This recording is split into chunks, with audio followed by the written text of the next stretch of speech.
저는 신앙 고백을 늘 삶에 이렇게 생각을 하며 다짐을 합니다. 근데 또 특별한 때에 더 저의 신앙을 점검하는 때가 있는데 그때가 언제인가 하면은 비행기를 탈 때입니다. 비행기를 타서 좌석에 앉고 비행기가 이륙하기 시작을 하면은 그 순간에 긴장이 되고 손에 땀이 나고 그래서 그 순간에 하나님께 기도합니다. 제 신앙을 돌아보고 지은 죄가 있다면 용서해달라고 기도도 하고 그래서 오늘 또 이 비행기 안에 어떠한 사고가 일어난다 하더라도 하나님 저는 천국에 있지요 라는 그러한 고백을 비행기 탈 때마다 하게 됩니다. 근데 그 일이 그냥 있어지는 일이 아니라 사실은 제게 작은 하나의 사건이 있었습니다. 제가 결혼을 하고 이제 필리핀에 선교지로 가는 길에 작은 섬에 신혼여행으로 먼저 들렸다 가게 되었습니다. 필리핀 국내 항공에 작은 비행기 한 80명 정도 들어가지만 프로펠러가 있는 비행기였어요. 그래서 그 비행기를 타고 섬에 가서 행복한 시간들을 보내고 그 다음에 이제 다시 돌아와야 하는데 육지로 근데 날씨가 흐릿흐릿하고 이렇게 비행기가 뜰 수 있을까 싶은 날씨였어요. 근데 비행기가 무사히 이제 이륙을 했고 오는 길에 그때도 괜찮았습니다. 근데 도착할 쯤 돼서 비행기가 착륙을 해야 되는데 착륙하러 내려왔다가 다시 하늘로 올라가는 겁니다. 그리고는 이제 못 내려고 하늘에서 한참 시간을 보내는데 그때에 전둥이 치죠, 번개가 치죠, 비행기는 아래로 쿵 떨어졌다가 또 올라가는 느낌이 나죠. 이렇게 상황이 되니까 순간 두려움이 찾아오기 시작하는데 그때는 사랑하는 아내가 옆에 있었기에 아내 손을 꼭 붙잡고 하나님 살려주세요라고 기도했던 기억이 있어요. 근데 그게 트라우마가 됐는지 그때 이후로 비행기만 타면 손에서 땀이 나기 시작하고 심장이 두근두근 거립니다. 이제는 비행기 탈 일이 그때는 아내와 함께 타는 일들밖에 없었어 가지고 탈 때마다 아내 손을 꼭 붙잡고 이륙할 때 눈을 감고 있다가 안정되면 이제 다시 눈을 뜨고 어느덧 한국에 돌아와서 우리 빛날교회 사역을 하다 보니 이제 선교팀과 함께 청년들과 떠나는 일들이 있잖아요. 근데 그러한 순간이 올 때에 이제는 누구 손을 잡을 수도 없고 청년의 손을 잡을 수도 없고 그때 하나님 앞에 기도하기 시작했습니다. 하나님 이 밤에 또 비행기도 또 하나님 안전하게 갈 수 있도록 지켜주시고 혹여나 또 만약에 어떠한 위협이 있다 한다면 하나님 제 신앙을 따라 이렇게 고백하면서 죄도 얘기하면서 천국에 주님과 함께 있을 그 생각으로 그 시간들을 보내긴 했습니다. 지금도 그러냐고 오전 설교 후에 누가 물어보셨는데 네, 지금도 타면은 기도를 합니다. 물론 그때만큼 막 긴장감이 있는 건 아니지만 그래도 어느 순간 비행기는 한번 사고 나면은 그 마지막 순간이 대부분이잖아요. 그래서 비행기 탈 때마다 저의 신앙을 고백하는 게 어느덧 제게는 자리 잡은 일이 되었습니다. 또 하나의 제게 두려움이 되는 사건이 하나 있었는데요. 필리핀에 이제 선교지에 있을 때 제가 신학교를 다닐 때 일입니다. 아침에 이제 함께 살던 동생과 함께 학교 갈 준비를 하고 제 침대에 일어나서 이렇게 앉아 있었습니다. 시간이 다 되어 동생이 형 이제 학교 가자 그러면서 제 방으로 들어왔어요. 그래 이제 가야지 하고 일어서는 순간 지진이 일어났습니다. 그래서 건물이 흔들리기 시작하는데 한 수초였어요. 잠깐의 건물이 흔들리는 순간 이제 몸이 경직되는데 그때에 그렇게 흔들림은 처음 겪었었어요. 근데 그냥 흔들리고 말면은 휴 다행이다 할 텐데 저희가 2층 집이었는데 2층의 방에 밑에가 타일 바닥이 짜자자자 갈라지기 시작하면서 제 다리 사이로 금이 이렇게 짜자자 간 거예요. 그래서 어떻게 움직이지도 못하고 멈출 동안 있다가 얼른 집 밖으로 대피하는 일이 있었습니다. 그 이후로 조금만한 흔들림이 감지되면 심장이 그때부터 또 두근두근 뛰기 시작하는 거예요. 그래서 이 지진에 대한 그때의 지진이 6.8의 강진이 있었어요.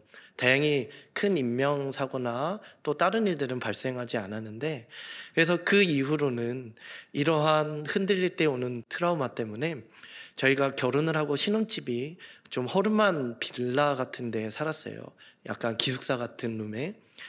그곳에 살 때 사람들이 지나다니면 건물이 이렇게 흔들립니다. 그러면은 자다가 새벽이고 깨는 거예요. 근데 한국으로 돌아오기 전에는 거기가 그 자리를 기숙사로 경찰학교 학생들에게 내주었어요. 그러니까 경찰학교 학생들은 비상이 걸리면 우다다닥 뛰어나가잖아요. 그럼 자다가 새벽 4시고 5시고 그렇게 경찰들이 우르르 나가면 건물이 흔들립니다. 그러면 그때마다 심장이 두근두근 거려서 여기 안정되는데 한참 걸렸던, 그리고 수많은 약진들이 있었어요. 뭐 3.1, 뭐 3.2 그런 지진 속에 진정되지 않았던 그 마음을 가지고 하는 더 시간이 지나갔습니다. 한국은 지진에 있어서 좀 안전하잖아요. 근데 신대원 때 일입니다. 포항에 지진이 일어났어요. 그때 저는 이제 방배동에 신대원의 건물 7층에 있었는데 갑자기 수업 중에 재난경보음이 울렸습니다. 뺑뺑뺑 울리잖아요. 그 신호음이 울리고 그 건물이 흔들린 거예요. 그래서 하고 건물이 다 흔들렸는데 그때 저는 지진이다 하고 바로 문 밖으로 복도로 뛰어나갔죠. 근데 아무도 안 나오고 저만 나온 거예요. 그게 알고 다시 이렇게 눈치를 보면서 교실로 들어갔더니 우리 사랑하는 교수님, 지진인 것 같은데 우리는 죽으면 천국까지요. 그러시면서 자, 지진이 일어나지 않도록 기도하면서 수업은 계속 이어가겠습니다 하고 수업을 이어가시는 거예요. 그 앉아있는 저는 이거 지진하면 원래 대피해야 되는데, 근데 이게 군중심리라 아무도 안 나가니까 나갈 수는 없고 그 안에 두근두근 마음을 진정하며 수업 들었던 기억이 있습니다.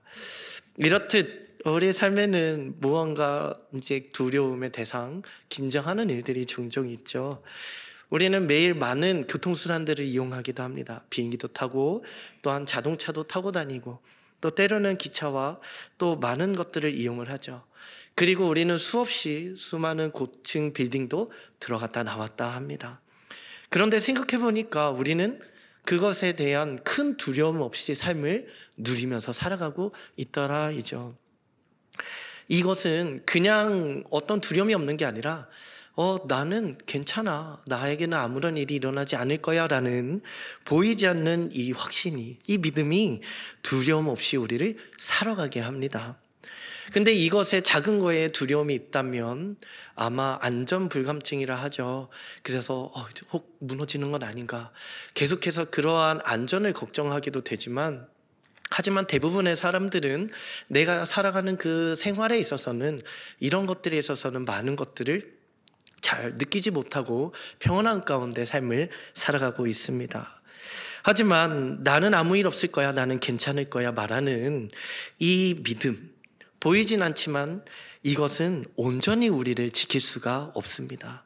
왜냐하면 이렇게 생각하는 믿음은, 그 대상은 언제든지 변할 수 있는 믿음의 대상이기 때문입니다.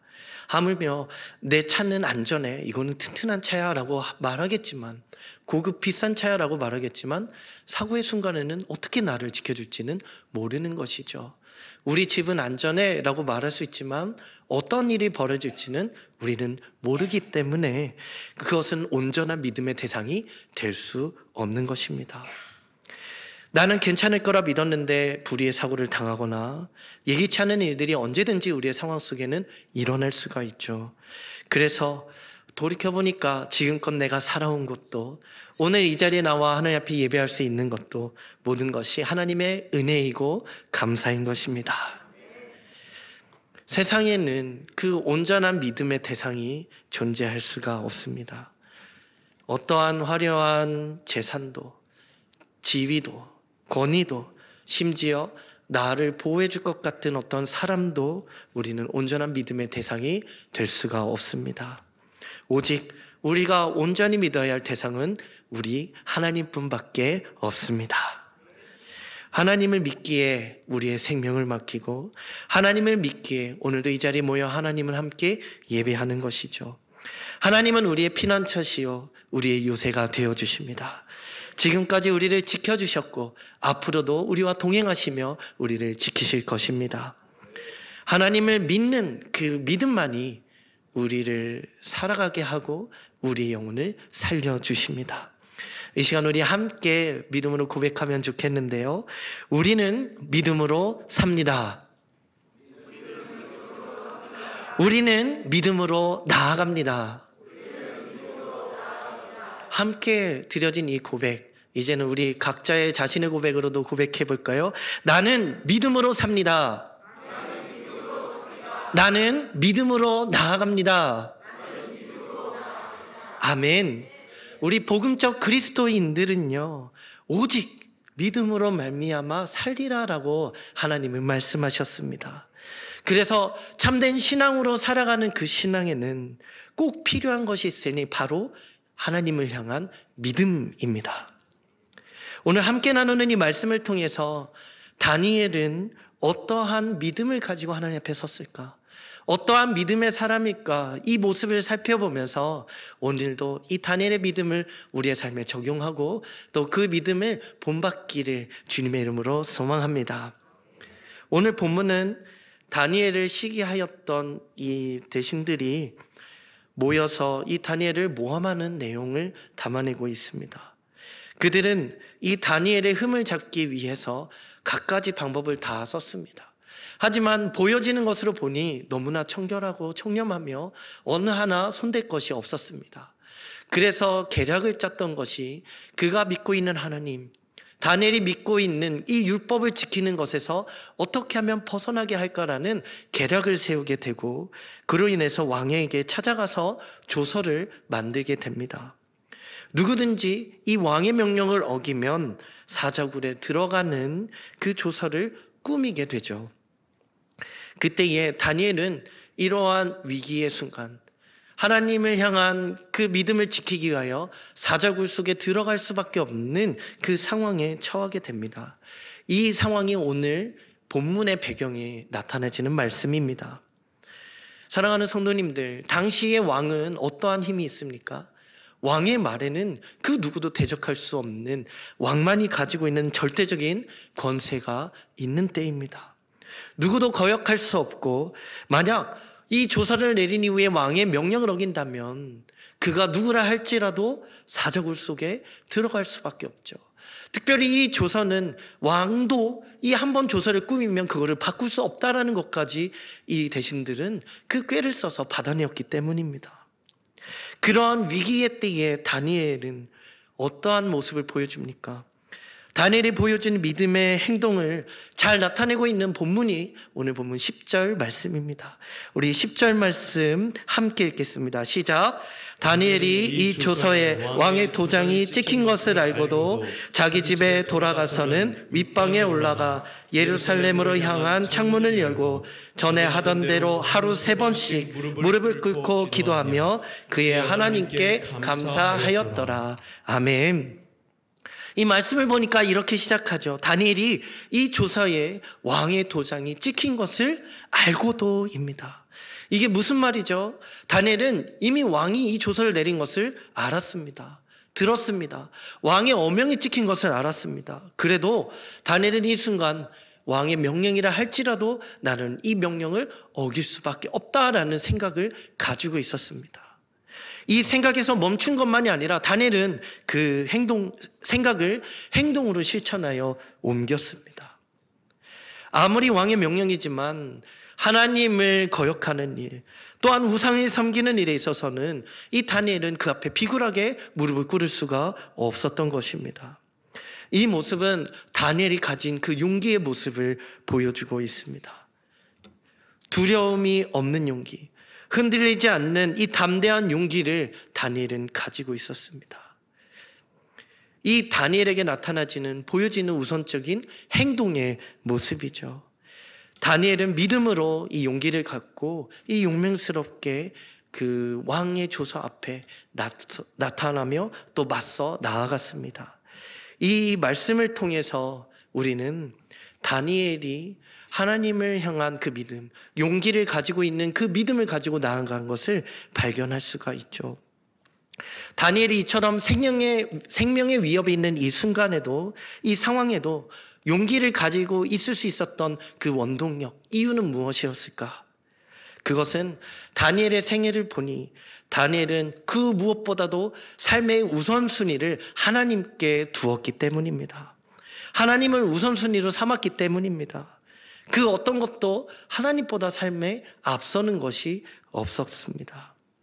또 하나의 원동력이 있다면 다니엘은 하나님을 가장 크게 바라보았기 때문입니다. 하나님을 크게 보니 다른 것은 다 작게 보였던 것이죠. 심지어 세상을 통치하는 이 왕의 명령이라 할지라도 그것을 하나님 앞에서는 작게 여겼다라는 사실입니다. 이것이 다니엘이 보였던 용기를 가지고 용맹스럽게 나갔던 믿음입니다. 우리가 본받아야 할 귀한 믿음의 모습입니다. 하나님을 우선순위로 삼고 하나님을 크게 보면 우리의 삶에도 사람의 문제도 또 세상의 어떤 권력 앞에서도 우리가 다가오는 고난과 환경 그 문제 속에서도 그것들은 작게 보일 것입니다. 우리에게 이러한 믿음이 필요합니다. 두려움이 없는 하나님이 나와 함께 하시기에 용기를 가지고 맞설 수 있는 그런 믿음의 사람이 되어야 합니다. 사랑하는 성도님들의 삶의 가장 우선순위는 무엇입니까? 또한 무엇을 가장 삶에 크게 보고 살아가고 계십니까? 하나님입니까? 사람입니까? 하나님입니까? 세상입니까? 하나님입니까? 아니면 우리에게 당한 문제와 환경입니까? 사람을 보고 세상을 보고 내 처한 그 환경과 그것들을 바라보면 우리는 두려움 그리고 우리에게 불안감이 휩싸이게 될 것입니다. 하지만 그것들 안에서 하나님을 크게 본다면 우리는 용기를 가지고 그에 맞설 수 있게 될 것입니다. 하나님을 우선순위로 삼고 하나님을 가장 크게 보는 사람이 되기를 주님의 이름으로 축복합니다. 이러한 믿음의 사람이 되기를 소망합니다. 두 번째로 다니엘은 기도하는 믿음의 사람이었습니다. 계속되어지는 이 말씀을 보면 10절 말씀에 다니엘은 이 왕의 직인이 찍힌 것, 도장에 찍힌 것을 알고도 자기 집으로 돌아가서 예루살렘을 향하여 기도했다 말씀합니다. 10절에 이렇게 말씀하시죠. 예루살렘으로 향한 창문을 열고 전에 하던 대로 하루 3번씩 무릎을 꿇고 기도하며. 다니엘은 어떤 사람입니까? 바로 기도하는 사람이었습니다. 다니엘은 그 처음 등장하는 순간부터 계속 그 삶의 마지막 가는 그 여정, 그 모든 것에서는 이 기도가 빠지지 않았던 사람이었습니다. 결국 하나님 앞에 늘 기도의 자리를 붙들었던 이 다니엘은 이 기도를 통해서 하나님의 놀라운 은혜를 경험하게 됩니다. 이스라엘의 미래, 또 앞으로 이 세계에 펼쳐질 그 미래를 하나님께서 보여주실 뿐만 아니라 그것들을 백성들에게 예언할 수 있도록 하나님의 계획과 섭리를 주시면서 사용하였습니다. 그것은 다니엘이 기도하였기에, 기도의 사람이었기에 하나님이 기도를 통하여 다니엘에게 심어주신 하나님의 사명이었습니다. 그래서 다니엘은 무엇을 하든지 늘 기도하며 준비했고 또 무엇을 하든지 기도하며 하나님 앞에 쓰임을 받았습니다. 또 기도를 통해서 하나님이 주시는 큰 은혜와 축복들을 누리게 되었죠. 그래서 어느덧 포로로 잡혀간 그 상황이었지만 한 나라의 총리로 나라를 다스리는 은혜도 이 기도의 열매로 얻게 되었습니다. 다니엘의 기도를 살펴보면 아주 중요한 특징이 하나 있습니다. 그것은 바로 지속적인 기도와 또한 변함없는 기도였습니다. 10절 말씀에서 이렇게 말씀하죠. 전에 하던 대로 하루에 3번씩 무릎을 꿇고 기도하였더라. 여기서 집중할 말씀은 전에 하던 대로입니다. 어제도 기도하고 오늘도 기도하고 내일도 기도하는 그러한 다니엘의 삶의 모습입니다. 이것은 좋을 때만 감사로 하나님 앞에 기도하며 올려드렸던 것이 아니라 어려운 환경일지라 하더라도 지금처럼 사적을 앞에 닥친 위급한 상황이라 할지라도 내 힘으로 해결할 수 없는 그 순간일지 할지라도 또한 총리로서 나라를 다스리는 그러한 위치에 있는다 할지라도 계속해서 지속적으로 기도한 다니엘의 이 믿음의 신앙의 모습입니다. 오늘 한 번 하고 끝낸 것이 아니라 계속되는 기도의 자리인 거죠. 이것이 다니엘의 믿음이요 다니엘의 신앙입니다. 다니엘의 기도의 모습입니다. 우리가 이렇게 다니엘을 본받기를 주님의 이름으로 축복합니다. 다니엘의 기도는요 중단되지 않았고 또 기도를 하면서 그 안에 낙심하지 않았습니다. 두려워하지도 않았습니다. 믿음의 사람은 곧 기도하는 사람입니다.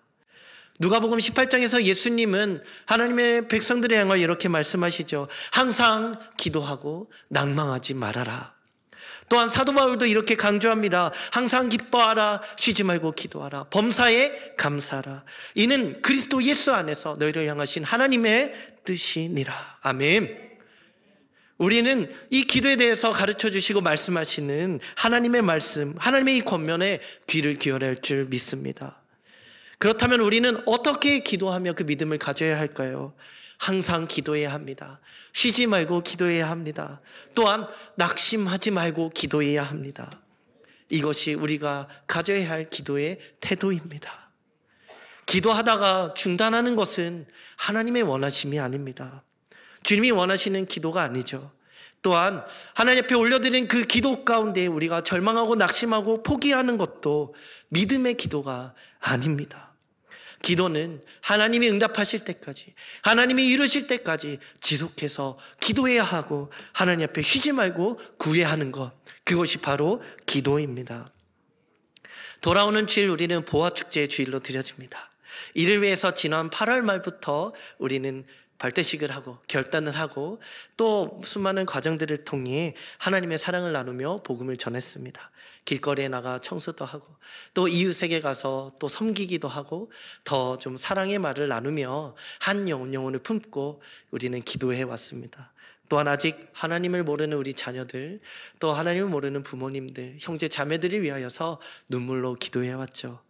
이제는 그 심은 기도, 또 심은 열정, 헌신, 어느덧 다음 주가 되면은 이제 그 열매를 거둬야 하는데 어떻습니까? 사랑하는 성도님들, 마음의 문이 열렸습니까?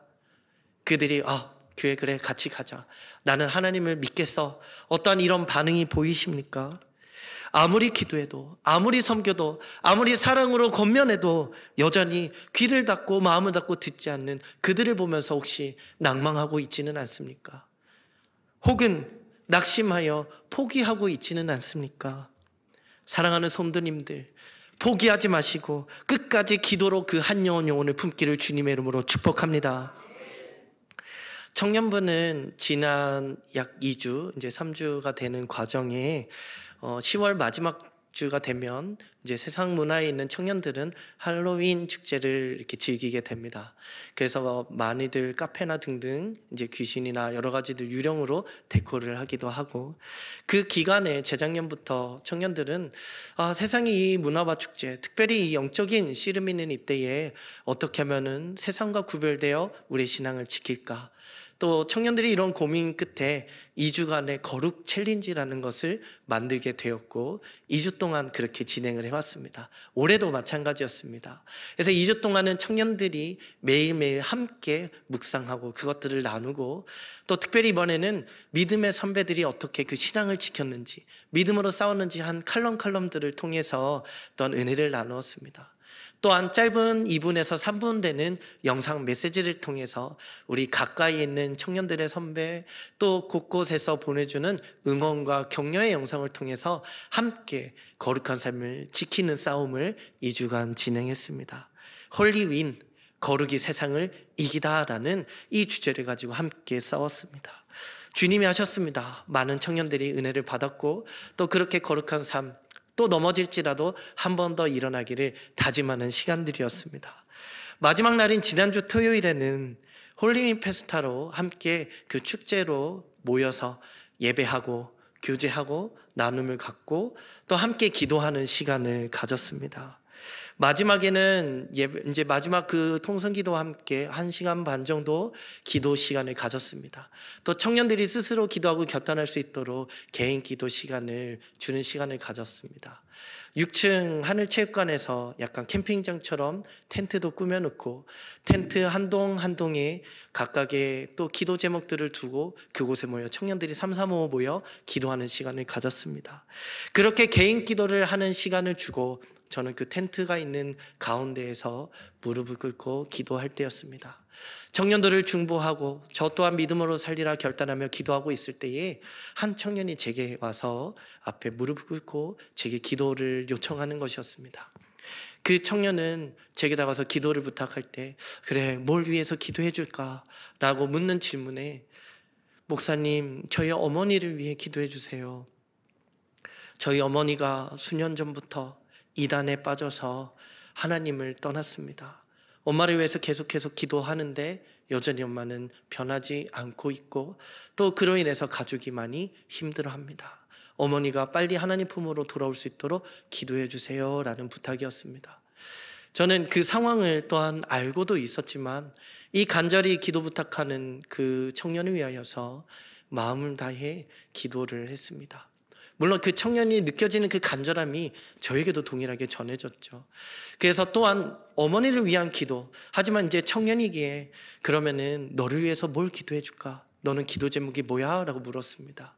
그때 이 청년은 저한테는 딱 하나예요. 엄마가 하나님 분으로 돌아오는 것, 그게 저한테는 가장 필요한 기도 제목입니다. 그거 위해서 기도해 주세요 라면서 눈물을 흘리는 거예요.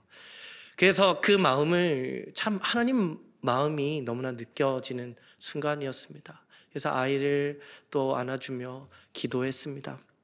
그 청년을 위해 기도할 때에 그 간절함이 느껴졌죠. 이 청년은 수년째 포기하지 않고 계속해서 하나님께 그 엄마의 영혼을 위하여서 간절히 기도하고 또 매번 기도 제목을 나누는 순간이 된다면 가장 우선순위로 어머니를 기도 제목에 올려놓은 것이죠. 그 기도 제목, 낙심할 만한데 멈출 만한데 끊임없이 포기하지 않는 그 심령을 보면서 제 마음을 울렸고 그 청년을 위하여 눈물로 함께 기도했습니다. 그때에 하나님이 주시는 감동이 있었는데요. 하나님 마음에도 얼마나 큰 감동이었을까. 그 청년을 위해 기도하면서 주신 마음은 하나님의 위로였습니다. 괜찮단다. 너의 기도 내가 계속 듣고 있단다. 너의 그 간절한 기도 내가 응답해 줄게. 그러니 쉬지 말고 포기하지 말고 끝까지 기도하렴이라는 책이 주신 하나님의 마음이었어요. 그래서 이 마음으로 우리 청년을 위해 기도하며 이렇게 기도해 주었습니다. 그래서 함께 우리 계속해서 어머니를 위해 기도하자라는 약속과 함께 그 시간을 마무리했습니다. 사랑하는 성도님들, 보아 축제를 앞두고 간절함으로 기도하고 있는 한 영혼이 있으십니까? 끝까지 포기하지 마십시오. 계속해서 그 영혼을 붙들고 기도하기를 주님의 이름으로 축복합니다. 하나님은 우리가 기도할 때 역사하십니다. 기도할 때 하나님 우리에게 그 귀를 기울여 주십니다. 기도할 때에 응답해 주십니다. 이것이 우리에게 주신 하나님의 자녀의 특권입니다. 근데 이럼에도 불구하고 기도가 어렵다면 그 이유가 무엇입니까? 그것은 기도가 어려운 것이 아니라 계속해서 포기하지 않고 끊임없이 하나님의 약속의 때까지 붙들고 기도해야 하는 것, 그것이 기도의 어려움이죠. 계속해서 지속해야 하기 때문에 기도가 어렵게 느껴집니다. 기도는 어제 했다고 해서 오늘 중단할 수가 없는 것이죠. 예전에 많이 기도했다고 해서 지금 얻어지는 것도 아닙니다. 기도하는 것, 이것은 우리가 지속적으로 끊임없이 붙들어야 할, 어찌 보면은 주님 앞에 설 때까지 주님이 우리에게 맡겨주신 사명입니다. 이 사명은 거룩한 부담감으로 우리에게 다가올 것입니다. 하지만 이 기도는 놓치지 말아야 한다라고 우리 주님은 말씀하십니다. 이렇게 주님은 요구하시죠. 낙심하지 말고 쉬지 말고 기도하라. 사랑하는 성도님들, 이 기도의 특권을 누리고 계속 기도하면서 우리의 삶을 나아가기를 주님의 이름으로 축복합니다. 마지막으로 다니엘은 감사하는 믿음을 가진 하나님의 사람이었습니다. 우리 10절 말씀 마지막 부분만 함께 볼까요? 파란 글씨 시작. 기도하며 그의 하나님께 감사하였더라. 아멘. 하나님을 향하여 하루에 3번씩 기도하면서 놓치지 않았던 그 중심 마음이 있었으니 바로 하나님 앞에 감사하는 마음이었습니다. 이 마지막에 뭐라고 이야기해요? 다니엘이 하나님께 감사하였더라라고 그 말씀을 맺고 있습니다. 이것은 다니엘에 보여지는 믿음입니다. 다니엘은 감사하는 하나님의 사람이었습니다. 이 감사가 다니엘이 가지고 있는 그 믿음의 절정을 이루고 있는 것이죠. 이 다니엘의 감사에는 특징이 있습니다. 그냥 감사합니다라는 형식적인 고백이 아니었습니다. 보여지는 환경 때문에 더더욱 하나님 앞에 감사한 것은 아니었습니다. 왜냐하면 다니엘은 지금 어떤 환경에 처해 있나요? 아주 열악하죠. 죽음의 순간을 눈앞에 두고 있는 상황입니다. 아무리 평상시에 우리가 감사하는 생활을 잘한다 할지라도 위기의 순간, 또 어려운 순간이 순간 올 때는 우리는 그 안에 쉽게 불평과 원망과 또 우리의 감정적으로 반응할 때가 너무나 많이 있지 않습니까? 하나님을 잘 믿고 있는데, 나는 이렇게 쉬지 않고 계속 기도하고 있는데 하나님 이게 웬일입니까 내게? 우리는 불평하고 원망할 수 있다는 것이죠. 이것은 우리의 연약함입니다. 그러나 다니엘은 어떠한 환경, 이러한 상황 속에서도 하나님께 불평하지 아니하고 오직 하나님께 감사하였다라고 말씀하고 있습니다. 또한 다니엘의 감사는 현실적인 문제 때문에 감사한 것도 아니었습니다. 다니엘의 현실은 어떻습니까? 나라는 지금 멸망당한 상황입니다. 포로로 끌려와 있습니다. 어느덧 그 총리라는 위치에 있지만 그래도 그의 신분은 포로자였습니다. 이 현실, 바벨론의 수많은 동족들은 이 포로로 잡혀져 있고, 더더욱 지금 이 조서를 어겨 하느님 앞에 기도하고 있는 그 모습 때문에 당장 이후에 언제가 될지 모르지만 잡으러 오면 사저굴 속에 사자밥으로 들어갈 수 있는 상황이죠. 하지만 이런 땜에도 불구하고 다니엘은 하나님께 감사했습니다. 이 다니엘의 감사의 또 하나의 특징은, 그렇다면 하나님 앞에 이렇게 간절히 3번 시간을 정하고 기도했기에, 하나님의 뜻을 구했기에 그 응답을 받아서 하나님 앞에 감사했을까? 아닙니다. 기도 응답 때문에 감사한 것도 아니었습니다. 다니엘은 기도의 사람이죠. 그는 누구보다 기도를 많이 드린 사람입니다. 지속적으로 하루에 3번 하나님의 뜻을 구하며 기도했습니다. 또한 이 기도로 하나님의 축복 은혜들을 누렸지만 지금은 이 다니엘의 기도의 응답이 이루어지지는 않았습니다. 왜냐하면 하나님이 기도할 때 다니엘에게 주셨던 하나님의 기도의 응답, 그 먼 미래와 되어질 일들을 보여주셨던 하나님의 응답은 다니엘이 죽은 뒤 오랜 세월이 흘러서야 이루어지는 응답이기 때문이었습니다. 그래서 오늘 본문 10절에도 그것을 잘 나타내주고 있습니다. 다니엘은 그의 하나님께 감사하였더라. 하루에 3번씩 예루살렘을 향하여 기도하고, 또 자신의 문제뿐만 아니라 나라와 민족, 또 하나님 이 땅을 회복시킬 그 하나님을 기대하며 기도했지만 그것은 지금 응답받은 일이 아니었다라는 사실이죠. 그 어디에도 지금 응답받았다라는 것은 찾아볼 수가 없습니다. 하지만 다니엘이 감사하였더라, 이것은요 기도 응답 때문이 아니라 오직 그의 하나님께 감사하였더라, 이것은 하나님 때문에 감사했다라는 것입니다. 이것이 다니엘의 감사입니다. 상황 때문도 아니고 환경 때문도 아니고 응답의 결과로 감사한 것도 더더욱 아니었습니다. 그렇다면 이 다니엘의 감사 무엇입니까? 하나님이 나의 하나님이 되시기에, 하나님이 내가 사랑하는 하나님이시기에, 또 하나님이 영원토록 우리를 다스리시는 참된 왕이시기에 그 하나님이 존재함으로 인하여, 그 하나님이 나의 하나님이 됨으로 인하여 온전한 감사로 하나님께 드리고 있다는 것입니다. 다니엘의 세 친구가 풀무불에 들어갈 때에 그 위기 속에서 이렇게 고백을 하죠. 하나님을 섬긴다는 이유 때문에 그 풀무불에 던져졌을 때에 그 위기의 상황 속에서도 그 믿음을 저버리지 않았습니다. 이렇게 고백합니다. 다니엘 3장 16에서 18절 말씀해 보니, 사드락과 메삭과 아벳느고가 왕에게 대답하여 이르되, 느부갓네살 왕이여, 우리가 이 일에 대하여 왕에게 대답할 필요가 없나이다. 왕이여, 우리가 섬기는 하나님이 계시다면 우리를 맹렬히 타는 이 풀무불에서 건져내실 것이고, 또한 왕의 손에서도 건져내실 것입니다. 그렇게 하지 아니하실지라도 왕이여, 우리는 왕의 신들을 섬기지 아니할 것이고 왕이 세우신 금신상에도 절하지 아니할 것입니다. 다니엘과 이 세 친구의 믿음은 어떤 환경이 아니라 오직 그 하나님 때문에 그 믿음을 지키고 하나님을 향한 그 믿음 때문에 감사하는 삶의 신앙의 고백이었습니다. 오직 하나님만을 섬기고 하나님만으로 만족하고 감사한 이 다니엘과 친구들의 진정한 신앙의 모습이죠. 오늘 이 다니엘의 신앙의 모습을 보면서, 이 믿음의 모습을 보면서 우리도 그렇게 되기를 소망하고 결단하는 시간이 되기를 축복합니다. 말씀을 맺겠습니다. 다니엘의 믿음은 흔들리지 않는 용기가 있는 믿음이었습니다. 또 이 믿음을 지키기 위해서 용맹스럽게 그와 맞서 싸우며 신앙을 지켰던 믿음이었습니다. 또한 변함없이 하나님 앞에 기도하는 믿음을 가졌습니다. 또한 오직 하나님만을 인하여, 임마누엘로 나와 동행하시는 하나님을 인하여 감사한 삶을 고백하는 믿음이었습니다. 다니엘은 이 믿음을 가지고 사자굴 속으로 들어갔습니다. 사자굴에 잡힌 것이 아니라 알고도였기 때문에 사자굴로 이 믿음을 가지고 들어간 것이죠. 사랑하는 성도님들, 우리의 믿음을 도전하는 우리의 사자굴은 무엇입니까? 혹 자녀 문제입니까? 직장과 사업장의 문제입니까? 또 때로는 우리의 육신의 이 질병의 문제입니까?